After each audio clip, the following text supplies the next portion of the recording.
He's the king of the spoof movie, from Scary Movie to White Chicks to his new one, Shades of Black. It's Marlon Wayan.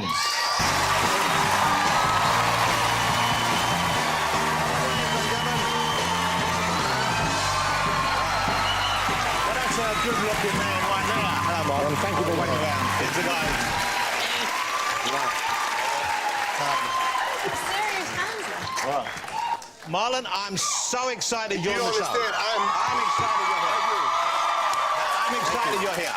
You know, let me just ask, what's that in your hand? It's not like a comforter blanket, is it? It's not something you've had since you were a baby, is it? No, like this is Black Men Sweat. Okay. And so this is for when I sweat, I could do this. If you ever watch, every black man in suits, they sweat. Like Obama, after speeches, if you watch him, he got a little towel and he just... Yeah. Preachers, and the Lord said... So it goes with the territory. Okay, good luck. Okay, now, before we talk about your movies, which I am a fan of, you come from a very, very large family, don't you? The Wayans, were there 10 kids? We're not even a family. Yeah, it's 10. It's not even a family no more. We're considered a population. Wow, yeah. The Chinese are getting really scared. Too many. I just want my sisters to stop reproducing. It's like, look, you guys. It's getting even bigger. Because you're not working, and we got to take care of it. I'm tired. At this point, I got 45 nephews and nieces. Whoa. Wow. You see, I'm too young for this. Y'all making me feel old. Like, we got so many kids in my family, my father got stretch marks.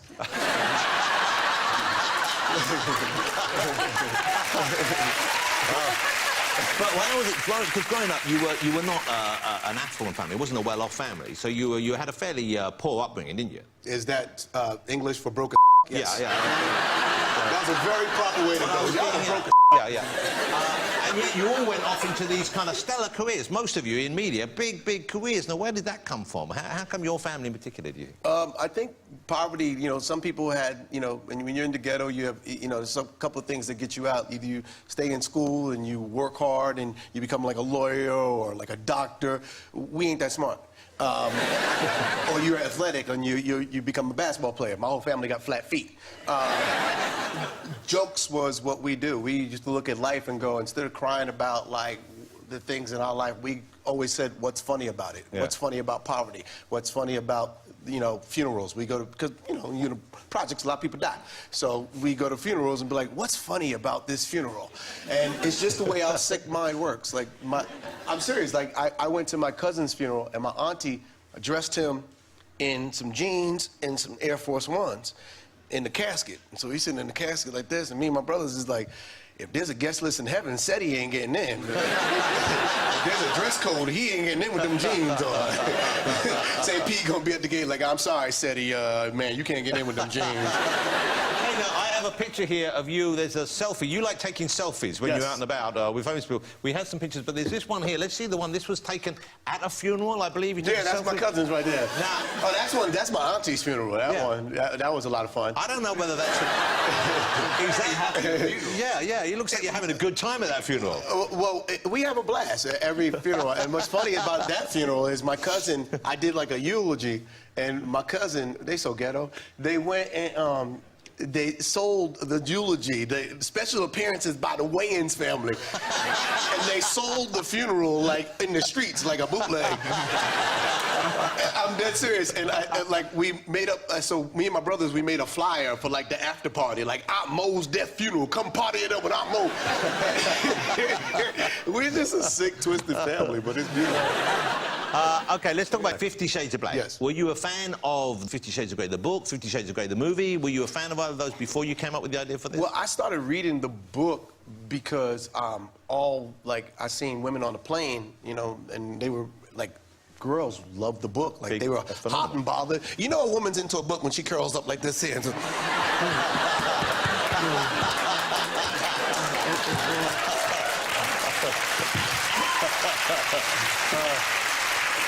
And so initially I read it because, you know, I wanted to add to my you can never be too good in bed. Yeah, so I started reading the book and I started laughing at page like 5, and I just was like, this is, because he was taken so serious, I was like, this is funny. So I originally was gonna write my first parody book, and then I seen the movie and I said, the book.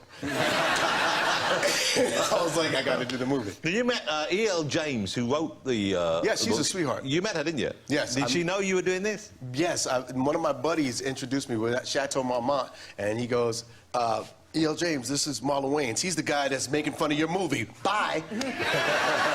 And so we sat, we had some cocktails. I just want to tell you guys right now, E.L. James can drink. There you go. You're very revealing. You put yourself into some ludicrously revealing situations in your films. You seem quite comfortable there. Gillian, are you kind of as comfortable with that kind of thing? No. I have this picture. I'd like to ask you what's going on in this, if I may. Let's have a put. This is a picture of you, I think, paying tribute to David Duchovny. What? Oh. I didn't know that was the one you were talking about. That's the only one I've been talking about. That was the one you were talking about. What is down your pants, though? What is the lump? What is the lump? Yeah. What do you mean, what's the lump?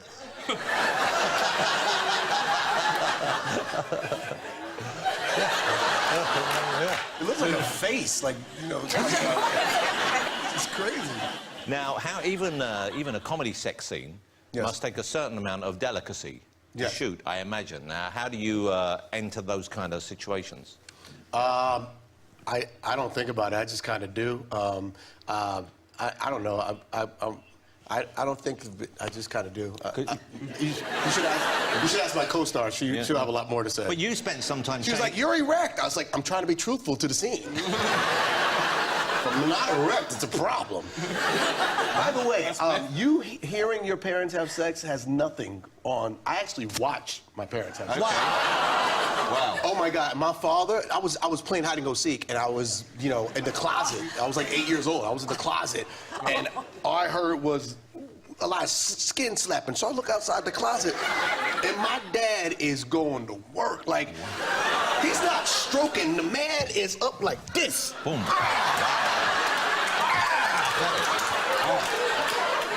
What are your kids? How are your kids with your films? How old are your children? My son is now 14, and my daughter is 15. Oh, so they're kind of the age where they could watch your comedies. They could watch some Well, of them. now they are. I remember when I took them to see Haunted House, they were like 9 and 10, and there's a scene where I have sex with a stuffed animal. Actually, with 3 stuffed animals. They've seen you having sex now. Yeah, it's a tradition. Yeah, it's a tradition. And so it was funny because they were watching the movie, and my kids, they're very appropriate people. They were watching the movie, and they closed their eyes on some of the parts, and they closed it on the sex part. Like, hey, open your eyes. You see this move right here? This is how you was made. This is the scene in the film, isn't it? Is this the one with the stuffed animal or the doll? The doll. Oh, yeah.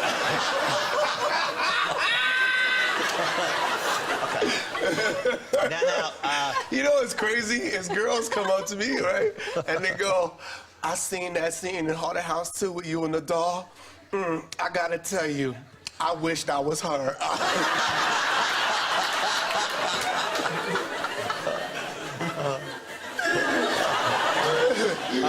Marlon, I love taking the show. Thank you. Good luck with 50 Shades of Black. Marlon Wayan, ladies and gentlemen.